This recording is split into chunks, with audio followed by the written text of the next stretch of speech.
Rand, I'm not sure who this young man is. I don't recognize him. Can you introduce him to me, please? I'm still trying to figure out myself. He just walked up here They and didn't grabbed give the us mic. a cue card. They just brought him up on Who stage. is this? Well, what's the name of our podcast? With the first pick. Heisman Trophy That was a winner. good one. Heisman Trophy winner Fernando like Mendoza. And I'll just start with this, and then we'll get going because he's a busy young man. I was talking to a team last night that had a chance to interview him already. He's probably interviewed with every team, although he should probably only interview with one. The smartest player this guy had talked to, and he's been doing this for a long time, went on the board, no issues with the recall. And that's when you talk to his teammates, the same thing. And I'll just say this about your teammates. You talked to Kalen Black, D'Angelo Ponce, talked to Elijah Surratt today, and they all had great things to say about you. But they said your guy, Cougs, best pregame speech guy ever. Ever. And I have so many good things to say about them. They might be hyping me up a little too much. Those guys are the real studs. Cougs, Kalen Black, Elijah, Cooper. I mean, we have a lot of other guys at the Combine, too. Aiden Fisher, Lewis Moore, Ryan Okowski, all those guys are absolute studs. And the way that Cougs, it just, our team molded so well because we truly had 6 captains on offense and like 8 captains on defense. Yeah. So at that point, if you're out of line, you're going to get put in line real quick. Yeah. So when we talk about scouting the quarterback position, you hear the word arm talent being thrown around a lot, whatever that means. That's not one of my favorite terms. But you look for guys with elite traits. Mm-hmm. And to me, your elite traits, your toughness and your ability to place the ball wherever, where did you develop that? Or is that just something that's innately been a part of your game? Well, I would say the toughness aspect of it is because I truly do want it so much. I want it so much, whether it's a 4th and 5 against Miami, whether it's in practice. This is something I've dreamed of my whole entire life, and it's such a small window, this opportunity, so I'm going to do everything possible to do this. So toughness is never going to be an issue, especially when staying on the field, whether you get knocked down. I've always gotten back up, and I let those failures lead to successes. And I would say accuracy is the number one thing you need in a quarterback. In the NFL, the windows are so small. You have great anticipation, timing, and accuracy. Of course, I wish I could throw the ball 100 yards. However, I believe accuracy is the number one trait. And with all the arm talent in the world, I believe that you need accuracy to be a great NFL quarterback. Let me ask you one thing, and then we can get going. Can you confirm to me that D'Angelo Ponce and the defense intercepted you in your first drop back in practice at Indiana? First drop back, man, I don't know about that, but I don't know, but I know. Yeah, I'm not sure, but I know he did pick me off in high school. Oh, it shows that I in didn't 305. I was 305, throwing a little slant route, yes, sir. and the way that his quick speed and agility jumps the ball. Yeah. I mean, he picked me up in high school, and no doubt about it. He didn't definitely mention picked me off in practice. Okay, he gave me a lot of trouble. Yeah. All those guys on defense, those guys gave me a headache, and that defense was just so tenacious. Yeah. And it was the most sound defense that I saw all year, so it prepped me. Yeah. They put me through the gauntlet. Yeah. The first spring, I was like, wow, am I even that good? However, being able to go through that gauntlet, learn from those failures, turn them into successes was a huge opportunity, and something we need to do in the NFL, because the NFL, like college, it's a whole new skill set and a whole new development page. So you mentioned a 305. You're a 305 Yes, guy. sir. I'm a 305 guy. I got to ask you, we got a ton of storied programs down there. You played against a lot of them. What was the toughest high school defense you played against in the 305? Yeah, that's a great question. There's a lot of them. One that my younger brother Alberto, who's a quarterback at Georgia Tech, played against. I played against him too. But Central, when they had Wesley Bassane, Urban Bain, all those guys. I mean, it was really, really. It's tough. I mean, in my high school career, I played against Jalen Carter. Yep. Played against Shamar Stewart. Yep. Played against so many different guys who are first-round picks or NFL superstars. Yeah. So it's been a crazy journey, and that speed of the game through the 305 and how competitive it is. I know it doesn't give as much hype and love as it deserves compared to some other states, but it put me through the ringer, and it really helped me to make me the player I am today. Yeah, absolutely. Man, we appreciate you joining us. To know you're busy, we're going to get you out of here. One last question. Love it. Where you plan to be on draft night, and when you hear your name called, do you think you're going to cry? Well, when I hear my name called, I don't know if I'm going to cry because the national championship, I thought I was going to cry, and I didn't cry until after I got on the bus and got out of my hotel room, and it really all hit me. It was such a shock. Yeah. It was crazy. Yeah. It was like a storybook ending, playing in Miami against Miami, winning the national championship, Yeah. the cap off a perfect season. So I don't know if I'll cry right there, but I definitely will cry. The emotions will overrun, and it's been such a long journey through everything. And my mom always jokes like, "Hey, like your draft night is as much about me as you because all we poured Shout out into to you." Mom. Yeah, shout out to Mom. Yeah. Moms are the best. And yeah, Well, best of luck moving forward, man. Can't wait to see you play.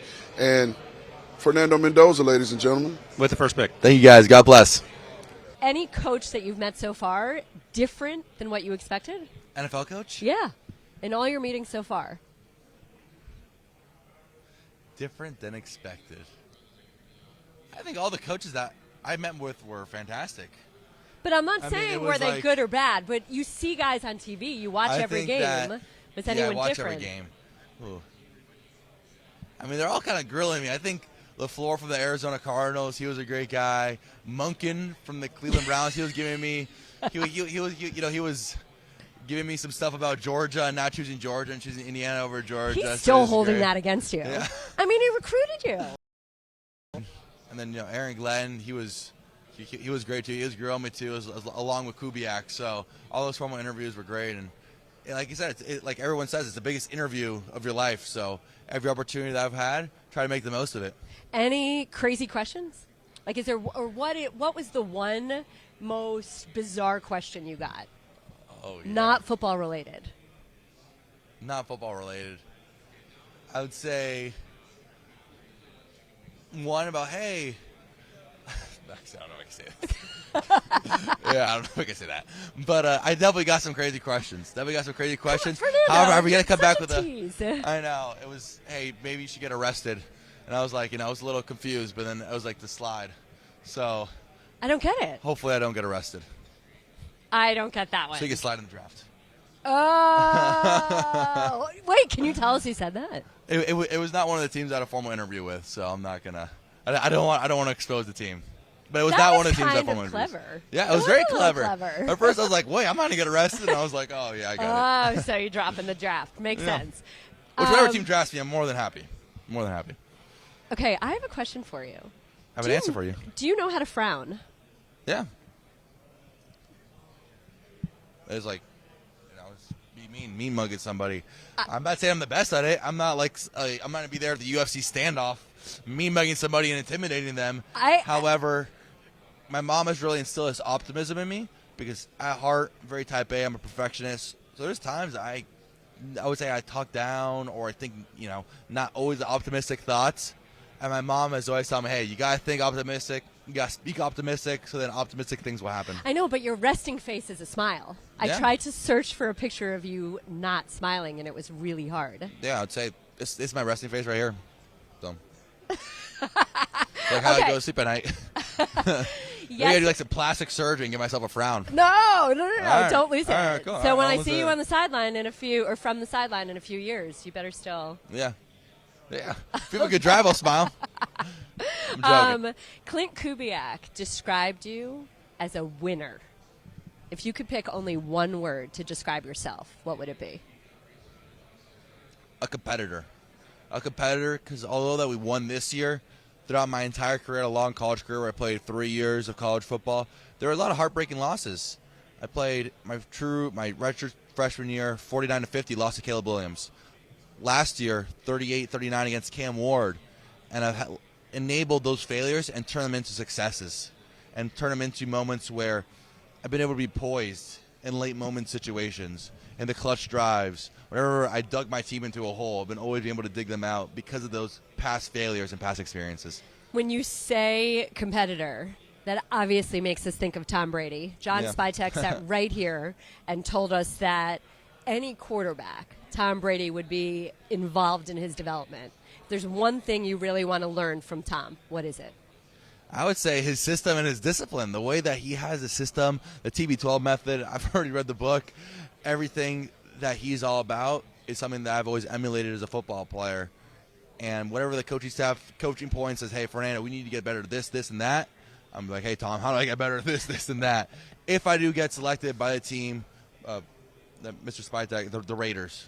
So if that does happen, that'd be a great opportunity. But any team I get drafted to, look forward to utilizing their former quarterbacks as well. Fernando, we're going to play some games, but I do have one question I for love you. games. Of all the most amazing moments from this season, one that really captured the internet is the way that your father will never stand up so that he's always on the same level as your mom. What's the life lesson in that? It's the way, I mean, when they got married, it's through, I forgot the exact line, but it's through happiness, through sickness, through, financials, what like all that stuff. He really stayed true, and he's showed me what love is all about. And the way that my mom and dad love each other it's such a testament, and it's really given a great example for me as a son. And I just can't thank enough the way they raised me. And my mom and my dad are both fantastic people, and I was really blessed and fortunate to be raised by them. Okay, we're going to play this game so fast. This or that, Cuban food. Here we go. Ready? Here we go. Okay. Roqueta. Okay. Rice and beans or congri? Arroz con frijoles, because, when I was trying to gain weight in high school, I would just pound plates of arroz con frijoles, and it just enabled me to become bigger and stronger. Okay. Tostones? Tostones. Or sweet plantains? Easy. I love the salt on the tostones. I love those tostones. Okay. Ropa vieja or lechon asado? Like your accent. I'm trying to get them out. I'm practicing. I would say ropa Junior was vieja. teaching me. It really goes with just a Cuban tradition and Cuban food. So many different things thrown all on the plate, and it's fantastic. It's a go-to.